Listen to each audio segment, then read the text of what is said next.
Okay friends, ఈరోజు మనము ఈ యొక్క పాలిటీలో ఈ యొక్క గ్రామ సచివాలయం మరియు గ్రూప్ 1 గ్రూప్ 2 ప్రిలిమ్స్ ఇటువంటి ఎగ్జామ్స్లో అడిగేటువంటి సంస్థల గురించి చూద్దాం ఫ్రెండ్స్. మరి ఈ యొక్క సంస్థలు అనేటువంటివి 3 రకాలుగా ఉంటాయి. ఆ యొక్క 3 రకాల సంస్థలు ఏమేమి ఉంటాయో వాటి మీద చూద్దాము. కాన్స్టిట్యూషనల్ సంస్థలు అంటే రాజ్యాంగ సంస్థలు, మనకి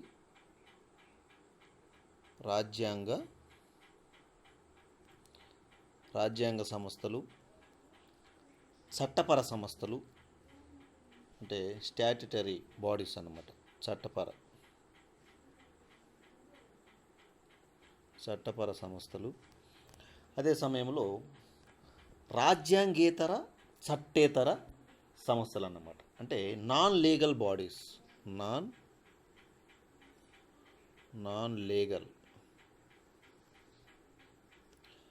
లీగల్ బాడీస్ అన్నమాట. రాజ్యాంగ సంస్థల మీద ఎక్కువగా అడుగుతుంటాడు. చట్టపర సంస్థలు, నాన్ లీగల్ అంటే చట్టేతర, రాజ్యాంగేతర. ఓకే, ఇప్పుడు రాజ్యాంగ సంస్థలు అంటే ఏమిటో మనం చూద్దాం. రాజ్యాంగ సంస్థలు అంటే ఏవైనా రాజ్యాంగంలో పొందుపరిచినటువంటి వివిధ ప్రకరణల ద్వారా వాటి యొక్క విధి విధానాలను తెలిపే సంస్థలను రాజ్యాంగ సంస్థలు అంటారన్నమాట. ఎగ్జాంపుల్ కానీ మనం గమనించుకున్నట్లయితే, ఎగ్జాంపుల్ ఈ యొక్క ఎలక్షన్ సంబంధించినటువంటి సంస్థ. అదే సమయంలో పబ్లిక్ సర్వీస్ కమిషన్స్ అన్నమాట. యూపీఎస్ కానీ, ఏపీపీఎస్సి, టీఎస్పీఎస్సి. ఇక ఫైనాన్షియల్ కమిషన్ అన్నమాట, అంటే ఆర్థిక సంఘం కానీ. SC ST, national SC ST. మరియు ఈ మధ్యకాలంలో ఓబీసీకి రాజ్యాంగబద్ధ హోదా ఇవ్వడం జరిగిందన్నమాట 102 ఆర్టికల్ ద్వారా. ఇవన్నీ కూడా అదే సమయంలో మనకు సిఏజీ అంటే కంట్రోలర్ అండ్ ఆడిటర్ జనరల్. ఇవన్నీ కూడా రాజ్యాంగబద్ధ పదవులు లేదా రాజ్యాంగబద్ధ సంస్థలుగా చెప్పుకోవచ్చు అన్నమాట. బాగా గుర్తుపెట్టుకోండి. కేంద్ర ఎన్నికల సంఘము, అదే సమయంలో union public service commission, Andhra Pradesh public service commission, Telangana public service commission, financial commission, SC ST OBC సంబంధించినటువంటి పదవులు. అదేవిధంగా అడ్వకేట్ జనరల్, అటార్నీ జనరల్ కేంద్రంలో ఉంటారు. అడ్వకేట్ జనరల్ అనేటువంటి వాడు రాష్ట్రాలకు ఉంటారు అనమాట. అంటే అత్యున్నత న్యాయమూర్తి గవర్నమెంట్ తరఫున అడ్వకేట్ జనరల్, అటార్నీ జనరల్. ఇవి రాజ్యాంగబద్ధ సంస్థలు, పదవులు. మరి వీటి గురించి మనం తర్వాత చెప్పుకుందాం. ఇక చట్టపర సంస్థలు అంటే లీగల్ స్టాట్యుటరీ బాడీస్ అన్నమాట. ఇవి ఏమిటాయంటే నేషనల్ హ్యూమన్ రైట్స్ కమిషన్. చూడండి, నేషనల్ హ్యూమన్ రైట్స్ కమిషన్. అదే సమయంలో మహిళా commission, children's commission, national children's commission. అదే సమయంలో మనకు మహిళా కమిషన్, ఉమెన్ కమిషన్. ఇవన్నీ కూడా చట్టబద్ధమైనటువంటి. ఇక నాన్ కాన్స్టిట్యూషనల్, నాన్ స్టాట్యుటరీ బాడీస్కి ఎగ్జాంపుల్ ఏం చెప్పుకోవచ్చు అంటే, ఇంతకుముందు ప్లానింగ్ కమిషన్ ఉన్నది, ఇప్పుడు నీతి ఆయోగ్ అన్నమాట.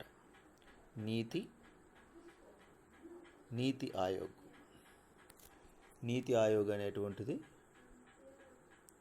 ఒక చట్టేతర, రాజ్యాంగేతర సంస్థ. అదే సమయంలో నేషనల్ డెవలప్మెంట్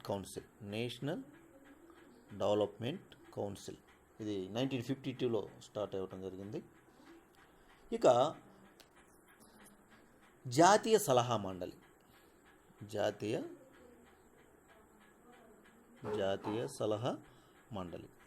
ఇవి మనము మామూలుగా ఎగ్జామ్స్లో అడిగేది. కింద ఇచ్చినటువంటి నేషనల్ హ్యూమన్ రైట్స్ కమిషను ఎటువంటి సంస్థ అంటాడు. కింద మనకు constitutional body, statutory body, non constitutional body, పైవేవి కాదంటాడు. అప్పుడు మనము ఈ యొక్క స్టాట్యుటరీ బాడీ లేదా చట్టబద్ధ సంస్థ అనేటువంటిది మనం చెప్పాలన్నమాట. అంటే పార్లమెంటు ఒక చట్టం ద్వారా తీసుకొచ్చినటువంటి సంస్థ అని చెప్పుకోవచ్చు.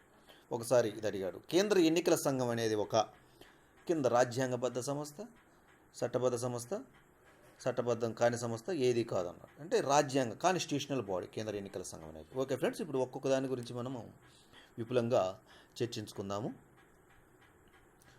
Okay friends,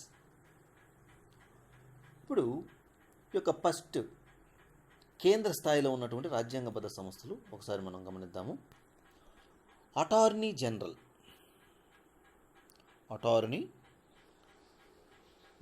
of India, attorney general of India అనేటువంటిది కేంద్రంలో అత్యున్నత ప్రభుత్వ న్యాయవాది అన్నమాట.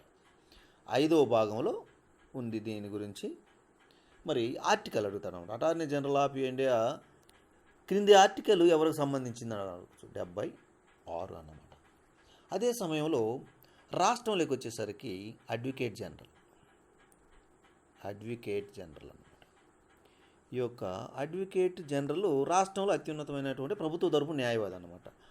ఇతని 165 అన్నమాట. ఇతని యొక్క 165 అనేటువంటిది ఇతనికి సంబంధించినటువంటి ఆర్టికల్, బాగా గుర్తుపెట్టుకోవాలి. అటార్నీ జనరల్ ఆఫ్ ఇండియా వచ్చేసి కేంద్రానికి సంబంధించి సెంట్రల్కి సంబంధించినటువంటిది. మరి అడ్వకేట్ జనరల్ అనేటువంటిది స్టేట్కి సంబంధించినటువంటిది. కేంద్రంలో అత్యున్నత న్యాయవాది ప్రభుత్వం తరపున వాదించేటువంటి వ్యక్తి ఎవరయ్యా అంటే అటార్నీ జనరల్ ఆఫ్ ఇండియా. రాష్ట్రంలో మరి హైకోర్టులో కానీ సుప్రీంకోర్టులో రాష్ట్రం తరపున వాదించేటువంటి అత్యున్నతమైనటువంటి న్యాయవాది ఎవరయ్యా అంటే అడ్వకేట్ జనరల్ అనమాట. 165 ఇక్కడ 76 అనేటువంటిది అనమాట. ఇది బాగా గుర్తుపెట్టుకోవాలి. వీటి మీద చాలాసార్లు అడగడం కూడా జరిగింది. ఇక నెక్స్ట్ చాలాసార్లు అడిగేటువంటిది సిఏజీ అంటే కంట్రోలర్ అండ్ ఆడిటర్ జనరల్ అన్నమాట. ఇతను పబ్లిక్ అకౌంట్ కమిటీ, అతి ప్రాచీనమైనటువంటి పార్లమెంట్ కమిటీ ఏదని కూడా ఒకసారి అడిగాడు. మనం ఇంతకుముందు క్లాసులో జరుపుకున్నాం. పబ్లిక్ అకౌంట్ కమిటీకి ఇతను స్నేహితుడు, మార్గదర్శకుడు అని కూడా చాలాసార్లు ఇది ఎస్ఏలో క్వశ్చన్ కూడా ఇవ్వడం జరిగింది. మరి కంట్రోలర్ అండ్ ఆడిటర్ జనరల్కి సంబంధించినటువంటి ఆర్టికల్ అడుగుతారు. 148 నుంచి 151 వరకు ఇతనికి సంబంధించినటువంటి విధులు, అధికారాలు ఇవన్నీ కూడా ఇవ్వడం జరుగుతుంటుంది. ఇది బాగా గుర్తుపెట్టుకోవాలి. ఇక నెక్స్ట్ ఇది 5వ భాగంలో ఉందన్నమాట. 140 ఆ భాగాలు కూడా నేర్చుకోవాలి. ఒక్కోసారి కొంచెం డెప్త్గా అడగాలనుకున్నప్పుడు భాగాలు కూడా అడుగుతూ ఉంటాడన్నమాట. ఓకే, నెక్స్ట్ మనకు ఇక అంతర్రాష్ట్ర మండలి అంటే అంతర్రాష్ట్ర ట్రిబ్యునల్ చూడండి. అంతర్రాష్ట్ర ట్రిబ్యునల్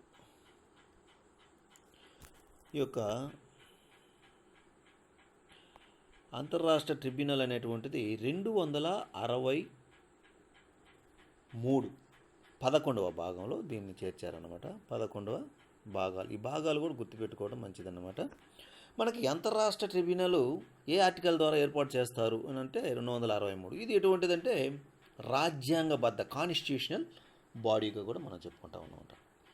అదే సమయంలో అంతర్రాష్ట్ర నదీ జలాల మండలి అన్నప్పుడు అంతర్రాష్ట్ర నదీ జలాల మండలి, అంతర్రాష్ట్ర నదీ జలాలు అన్నప్పుడు 262 ఆర్టికల్ ప్రకారం ఇది కూడా 11వ భాగంలోనే అన్నమాట.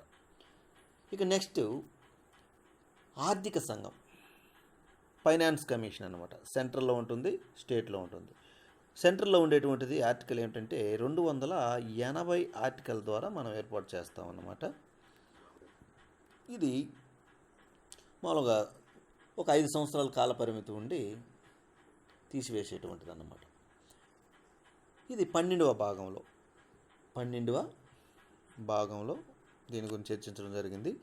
280 ఆర్టికల్ దేన్ని తెలియజేస్తుందంటే సెంట్రల్లో ఫైనాన్స్ కమిషన్ ఏర్పాటు గురించి తెలియజేస్తుంది. మరి ఫైనాన్స్ కమిషన్ గురించి తెలియజేసేటువంటి ఆర్టికల్ ఏవి అని అడిగినప్పుడు 280 నుంచి 282 వరకు అని కూడా చెప్పాలి దాని యొక్క ఫైనాన్స్ కమిషన్. ఇప్పుడు ఎందుకు ఇది వార్తల్లోకి వచ్చిందంటే 15th ఫైనాన్స్ కమిషన్ ఇప్పుడు రన్ అవుతూ ఉందన్నమాట. దీని యొక్క చైర్మన్ వచ్చేసి ఎన్కే సింగ్ అన్నమాట. ఇది కొంచెం గుర్తుపెట్టుకోండి. మరి ఇది 2 విడతలలో రిపోర్ట్ ఇస్తుందన్నమాట. మరి ఫిబ్రవరి 1న ఒక రిపోర్టు, అక్టోబర్ 1న ఒక రిపోర్టు కూడా ఇవ్వటం జరుగుతూ ఉంటుందన్నమాట. దీన్ని మనం గుర్తుపెట్టుకోవాలి. నెక్స్ట్ కేంద్ర ఎన్నికల సంఘం 15 భాగంలో ఉందన్నమాట. కేంద్ర ఎన్నికల సంఘం, ఎలక్షన్ కమిషన్ అంటారు కదా, ఎన్నికల సంఘం. కేంద్ర ఎన్నికల సంఘము అనగానే మనకు ఏ భాగము అనేటువంటిది కానీ గమనించినట్లయితే 15వ భాగం. మరి ఆర్టికల్ ముఖ్యం అన్నమాట. ఇక్కడ ఆర్టికల్ అనేటువంటిది 324 ద్వారా ఏర్పాటు చేస్తారన్నమాట. ఇది ముఖ్యంగా గుర్తుపెట్టుకోవాలి. ఎక్కడి నుంచి ఎక్కడి దాకా అన్నప్పుడు 324 నుంచి 329 వరకు అనేటువంటిది కూడా గుర్తుపెట్టుకోవాలి. కేంద్ర ఎన్నికల సంఘం. మరి రాష్ట్ర ఎన్నికల సంఘం కూడా ఉంటుందన్నమాట. అసలు కేంద్ర ఎన్నికల సంఘం దాని యొక్క విధులు విధానాలు కానీ మనం గమనించుకున్నట్లయితే రాష్ట్రాల్లో ఇప్పుడు పార్లమెంటుకు సంబంధించిన ఎంపీ ఎన్నికలు కానీ, అదే మరి శాసనసభకు సంబంధించిన ఎన్నికలు కూడా జరుపుతుంది. అదే రాష్ట్ర ఎన్నికల సంఘము,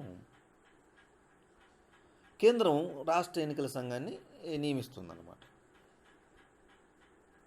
ఇక్కడ 243 మనకి 73వ రాజ్యాంగ సవరణ ద్వారా మరి పంచాయతీలకు కూడా రాజ్యాంగబద్ధ హోదా ఇవ్వడం జరిగింది. అందులో భాగంగా 243 అనేటువంటిది రాష్ట్ర ఎన్నికల సంఘానికి సంబంధించినటువంటిది కూడా గుర్తుపెట్టుకోవాలి. ఇక అదే సమయంలో మనకు ఎక్కువగా అడిగేటువంటిది ఈ యొక్క రాజ్యాంగబద్ధ సంస్థలను కనుక గమనించినట్లయితే ఎస్సీ అంటే షెడ్యూల్ కులాల జాతీయ కమిషన్. ఈ జాతీయ కమిషన్లన్నీ కూడా 16వ భాగంలో ఉంటాయి. ఎస్టీ కానీ ఓబీసీ కానీ ఇవన్నీ కూడా.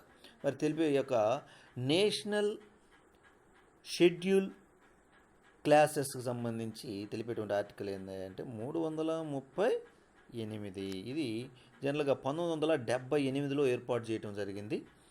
తర్వాత 2003లో ఇది 2గా కూడా విడదీయటం జరిగింది. ఎస్సీ ఎస్టీగా 69వ రాజ్యాంగ సవరణ ద్వారా కూడా 69వ రాజ్యాంగ సవరణ ద్వారా ఏర్పాటు చేయడం జరిగింది. ఇక్కడ మనకు ఎస్సీ అన్నప్పుడు మాత్రం ఫ్రెండ్స్ దానికి 338, ఎస్టీ అన్నప్పుడు 338A సబ్ ఆర్టికల్. అదే ఓబీసీకి కూడా ఈ మధ్య కాలంలో రాజ్యాంగబద్ధ హోదా కల్పించడం జరిగిందన్నమాట 102వ రాజ్యాంగ సవరణ ద్వారా. దీనికి 338B అన్నమాట. 338B అనేటువంటిది గుర్తుపెట్టుకోవాలి. ఈ 3 కూడా వెరీ వెరీ ఇంపార్టెంట్. చాలాసార్లు అడిగాడు ఎస్సీ ఎస్టీ ఇవన్నీ కూడా. ఓకే, ఇక్కడ ఈ యొక్క ఓబీసీలో ఇటీవల కాలంలో మనకి ఉపకులాల వర్గీకరణకు సంబంధించి ఒక కమిటీని ఏర్పాటు చేశారు. రోహిణి కమిటీ. ఇది బాగా గుర్తుపెట్టుకోవాలి. రోహిణి కమిటీ అన్నమాట. మరి ఇటీవల కాలంలో ఈ యొక్క ఎస్సీల్లో కూడా ఉపకులాలను ఏబిసిడీలుగా వర్గీకరణకు సంబంధించి అది రాష్ట్రాల ఇష్టమని కూడా సుప్రీంకోర్టు తీర్పు ఇవ్వడం జరిగింది. మరి చూద్దాం దీని గురించి కూడా. మరి ఇక్కడ మనం గుర్తుపెట్టుకోవాల్సింది ఏంటంటే 341 ఆర్టికల్ ప్రకారము ఎస్సీ ఎస్టీలను గుర్తించేటువంటి అధికారము ఒక రాష్ట్రపతికి లేదా ప్రెసిడెంట్కి మాత్రమే ఉంటుంది. ఈ యొక్క ఎస్సీ ఎస్టీ కమిషన్స్కి ఉండదు. అదే ఓబీసీ అంటే బ్యాక్వర్డ్ క్యాస్ట్కి సంబంధించినటువంటి కులాలను గుర్తించేటువంటి అధికారం మాత్రం ఈ యొక్క ఓబీసీకి ఉంటుంది. ఇది ఈ యొక్క జాతీయ కమిషన్లకు ఉన్న చిన్న వ్యత్యాసం గుర్తుపెట్టుకోవాలి. ఎస్సీ ఎస్టీలను గుర్తించేటువంటి ప్రత్యేక అధికారం మాత్రం ఒక ప్రెసిడెంట్కి మాత్రమే ఉంటుంది. మరి ఆ యొక్క ఎస్సీ ఎస్సీ వాటికి ఎస్టీ కమిషన్కి ఉండదు. మరి బీసీగా నిర్ణయించేటువంటి అధికారం మాత్రం ఆ యొక్క కమిషన్కి ఉంటుంది. మరి రోహిణి కమిషన్ దేనికి సంబంధించింది కమిటీ అంటే ఈ యొక్క ఉప కులాలకు సంబంధించింది అన్నమాట. ఓకే, ఇది కొంచెం గుర్తుపెట్టుకోవాలి. ఇటీవల కాలంలో మనకు వార్తల్లో నిలిచినటువంటివి కాబట్టి ఫ్రెండ్స్. ఇప్పుడు నెక్స్ట్ ఇక భాషాపర అల్పసంఖ్యాక వర్గాల ప్రత్యేక అధికారి. అంటే ఏదైనా మైనార్టీలకు సంబంధించినటువంటిది కానీ భాషలకు సంబంధించింది కానీ ఒక కమిషన్ ఉంటుంది. అది ఏ ఆర్టికల్ ద్వారా అంటే 350B ద్వారా ఏర్పాటు చేశారనమాట. ఇది మైనార్టీ భాషలు కానీ ఇటువంటి పరిరక్షించుకోవడంలో భాగంగా దీన్ని ఏర్పాటు చేశారు. 17వ భాగం అన్నమాట. 17వ భాగం భాషలు అనగానే మనకు 17వ భాగం అన్నమాట.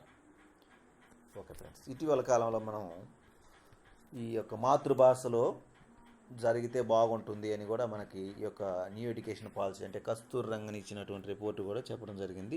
అందువల్ల ఈ యొక్క 350B ఆర్టికల్కి ప్రాధాన్యత సంతరించుకున్నది. ఇక జిఎస్టీ కూడా ఒక రాజ్యాంగబద్ధ సంస్థేనన్నమాట. ఎందుకంటే ఇది 2017లో ఏర్పాటు చేశారన్నమాట. జూలై 1 జిఎస్టీడీ ఎప్పుడంటే జూలై 1 అన్నమాట. అప్పటి నుంచి అమల్లోకి కూడా వచ్చిందన్నమాట. దీంట్లో స్లాబ్లు కూడా ఉన్నాయన్నమాట. 0, 5, 0, 5, 8, 12 ఇట్లా 18, 28 ఇట్లా ఉన్నాయి. సరే 8 లేదు. ఈ యొక్క జిఎస్టీ కూడా మనం గుర్తుపెట్టుకోవాల్సిన 101 అమెండ్మెంట్ ద్వారా దీన్ని ఏర్పాటు చేయడం కూడా జరిగిందన్నమాట. ఆర్టికల్ జిఎస్టీ సంబంధించిన ఆర్టికల్ అనగానే 279A 279A అనేటువంటిది గుర్తుపెట్టుకోవాలన్నమాట. బాగా మనం గుర్తుపెట్టుకోవాల్సినటువంటి 279A జిఎస్టీకి సంబంధించి ఇవన్నీ కూడా మనకు రాజ్యాంగబద్ధ సంస్థలు. ఈ ఆర్టికల్స్ బాగా గుర్తుపెట్టుకోవాలి ఫ్రెండ్స్. ఇక రాష్ట్రంలో ఉన్నటువంటి రాజ్యాంగబద్ధ సంస్థలు ఏమిటి చూద్దాం. స్టేట్లో ఉన్నటువంటివి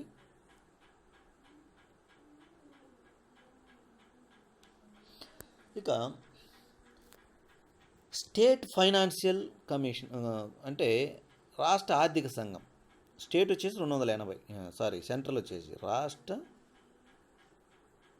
ఆర్థిక సంఘం. వచ్చేసి రాష్ట్ర ఆర్థిక సంఘము 243I బాగా గుర్తుపెట్టుకోవాలి. ఇది 243K వచ్చేసి యొక్క ఎన్నికల కమిషన్ స్టేట్కి సంబంధించి. ఈ రెండు కూడా 9వ భాగంలో ఉన్నాయి. 243 అన్నీ కూడా పంచాయతీ సంబంధించినవి కూడా 9వ భాగంలో ఉన్నాయన్నమాట. రాష్ట్ర ప్రణాళిక కమిటీ.